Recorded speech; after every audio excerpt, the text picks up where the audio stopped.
Genshin Impact is no stranger to leaving the game up to someone's interpretation. Whether that is by purposely omitting details which would be expanded upon either later or never, or because these aspects are related to things which haven't been added yet, it has been a core part of the game's basic design since release. And today, we're taking a look at the latter. Some of you guys may recall a video I created a year back where I explored my ideas for the upcoming regions of Teyvat, plus Qiaoying and Celestia. If not, it should be on the top left corner. Now, while I do love every single one of my videos and will forever be proud of turning my ideas into reality, I can't help but say that this video is extremely bare bones and doesn't cover nearly enough of what I feel like I can talk about nowadays. Nevertheless, in that video, I did go over Sumeru, Fontaine, Atlantis, Nishaya, Khaenri'ah, and Celestia in brief with the details available to us at that time and some light speculation. And today, I'll do the same thing, but for the unreleased areas of Mondstadt and Liyue, which have been mentioned by characters in the game but never outright shown. Again, I'll be taken to the speculative map of Teyvat created by Reddit user J. Roderick, and also to the official interactive map released by Hoyoverse to more or less outline where I think these places are located. Also throughout this video, you may notice a distinct smell of copium leaking from somewhere.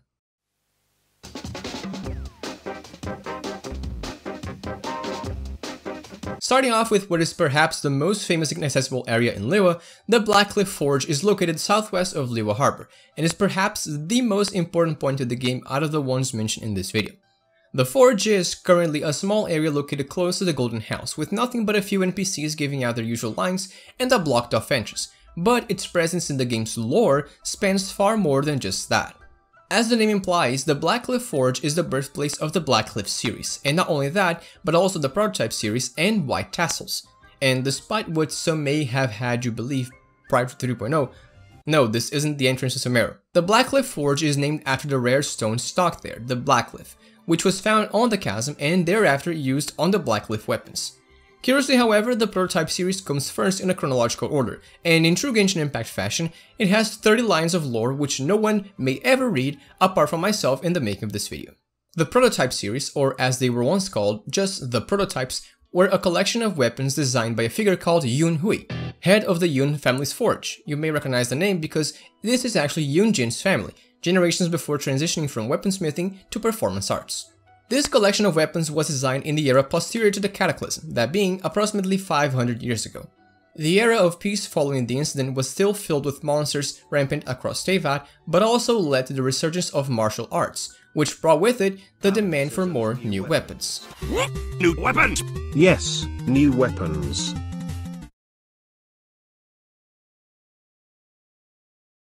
Yunhui then contacted the master craftsman Han Wu, and after researching together came up with the first design for the series. Han Wu then traveled north, possibly towards Qingce, and upon testing the prototype greatsword, is said to have leveled a bamboo forest in mere seconds. He then named it Prototype Archaic because of its antique-like elegance.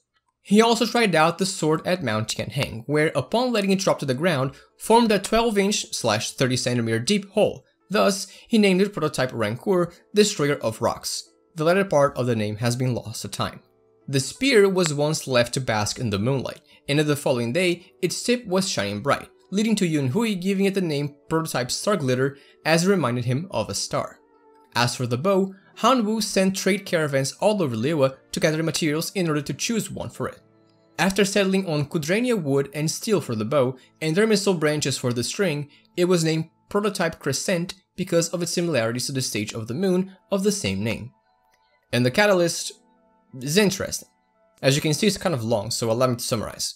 The production of the now called Prototype Amber started when Thaumaturgus went to Liyue and pleaded Yunhui for a new design, since the current design methods haven't changed for a century and broke on first use, the very first case of planned obsolescence. Upon agreeing, Yunhui was given Core Purum for the catalyst's core, which is a result of Core Lapis being fired for 49 days and then left in the water for 49 more days, which, quote, makes it unbreakable and apparently allows it to tap into the primordial cosmic energy when used in a catalyst. What? The color of Core Purum reminded Yunhui of Amber, therefore giving it the name Prototype Amber. All of these weapons would become the model for armaments going forward in the Liyue region. Later on, after finishing this catalog of weapons, Han Wu decided to overhaul it completely, much like me with my channel, and this is where the Blackcliff Stone enters in. Han Wu contacted Yunhui again, and this time set out for the chasm to collect the rare materials. In this instance, however, they were trapped by a cave-in for days until they noticed the prototype sword that they had brought along. With it, Han Wu carved through the rock and eventually reached the surface, where the sword shattered and he fainted. Ow. Afterwards, Han Wu changed significantly and stopped using his furnace to make weapons. In comes Han Sei, or Han Che, That's me. Han Wu's son, who was adamant about not wanting to follow the family's business and had left as a wanderer. God, I wish it was that anyone down to dropping out of college and picking up a sword to wander the world and not alive bad people? Upon hearing about the accident, he came back for his father and looked for a way to redeem himself. Eventually, after hearing about a monster infestation in the chasm, Han Wu felt extreme guilt from his actions and forced himself up from his bed, after which he forged a broadsword. Han Che was instructed with venturing down the mines and placing the sword in a shrine there, as to ward off evil and the dragon, possibly Ajdaha, that had been awoken due to the disturbance in the ley lines. Then Han Wu died, and in his will left Han Che an archive of the prototypes previously mentioned, covered in comments by himself. After reading through them all night long, Han Che stepped out at dawn, where a meteorite fell directly on his doorstep. You may know this meteorite as the aerosiderite materials used in weapon ascensions.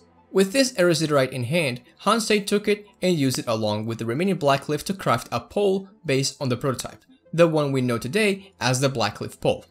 Unlike his previous spirit, however, he did not go back to wandering Teyvat and instead vowed to stay at the furnace, where he, along with the Yun family, eventually created the rest of the Blackcliff series. And finally, in the current days, white tassels are mass-produced at the forge, as they have been probably for decades now. In-game, however, the Blackcliff Forge is really not much, just a blocked-off entrance to what I assume is a much larger place, or at least bigger than what meets the eye. It hasn't changed since the game's release, but was featured in some story quests, notably Yelan's in 2.7. Postscript in and of itself, I really didn't expect to be talking about the Blackcliff Forge for this long, what the hell? Okay, now that we're done with the biggest part of the video, it's only smooth sailing from here. At least I suppose it is.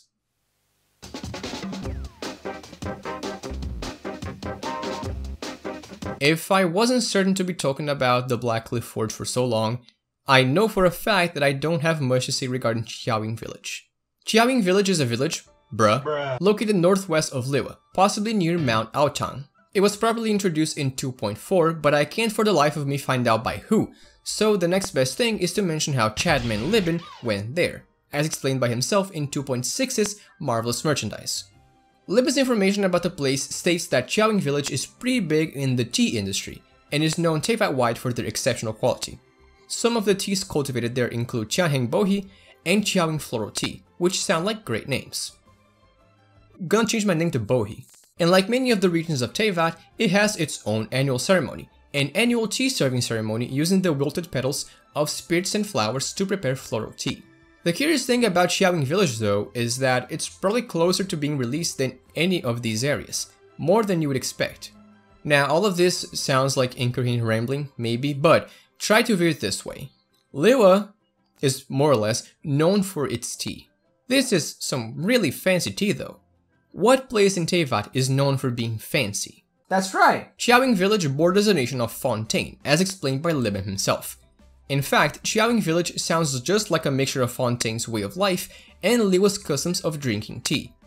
Given that Fontaine is the next major region, it wouldn't be a stretch to say that one of the ways to visit is through Qiaoying Village, as it borders the region of Aotang. Specifically, I want to mention this area here. It looks way more developed than the other low-res, out-of-bounds environments, and even has a bridge. Why would Hoyoverse put that there? Qiaoying Village is mentioned in-game by a few people, namely, Yelan's special dish dew-dipped shrimp uses dipped dew tea leaves hailing from the place. And everyone's favorite cave dweller Jichong was once tasked with mapping the terrain of Qiaoying Village for a construction project, further adding to my suspicions of the place being located near or in those peaks from before. However, after visiting Qiaoying Village herself, and noting a very strong scent of tea, of course, the project was shelved for unknown motives. This is outlined in the Chasm quests Wherefore the Disparate Stone Descend and Chasm Spelunkers. I am very excited for the release of Fontaine, and I am already getting my hopes up to see Qiaoying Village one day. It's incredible how this game can make me care for places I've never visited just by mentioning them. We gotta keep going though.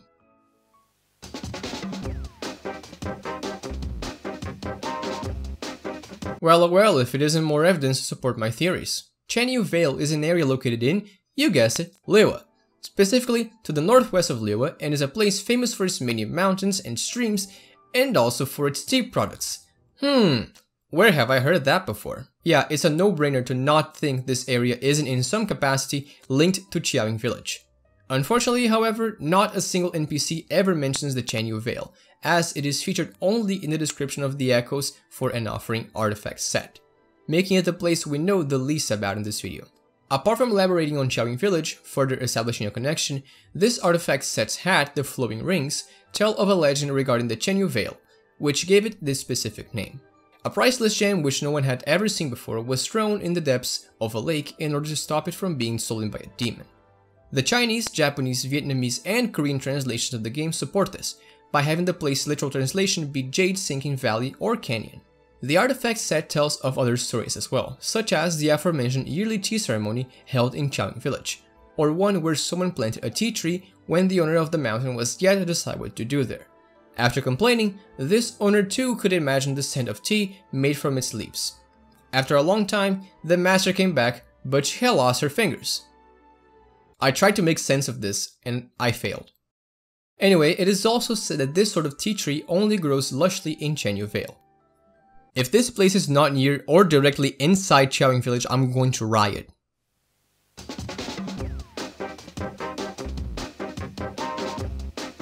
Dornman Port is a port located in the region of Mondstadt. However, its geographical location has not been outlined by anyone in-game. But even then, it isn't hard to theorize it's located somewhere north of the city, given that it's the only place where more areas belonging to Mondstadt can reasonably be. Either that, or Mondstadt has territory beyond the nameless island's oceans. Kind of like France. Therefore, both me and the speculative map of Teyvat theorize it to be located somewhere right above the city, either in this piece of land specifically, or in a peninsula which we can't see yet. In fact, this alleged fan art I found in the comments of the wiki for the Dornman Port, apart from looking kind of convincing actually, is kind of what I envisioned the area to be. However, the official Genshin interactive map says otherwise, but things are always subject to change. The port is an important trading route among the nations of Teyvat, featuring lines across Liyue Harbor, Rito, and Port Ormus, which has got to be really far away considering the place is stated to be distant from the city of Mondstadt itself. Now, I don't know why that's the case. Realistically, you'd want a port to be located near your main city, or at least an acceptable distance, but I digress. The place was introduced formally in the game's release by an NPC called Henry Morton, near the Sundials in Mondstadt.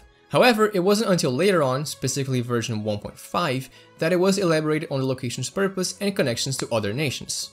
When Liyue was introduced, her voice line about Yanfei encounter talks about the Dornman Port.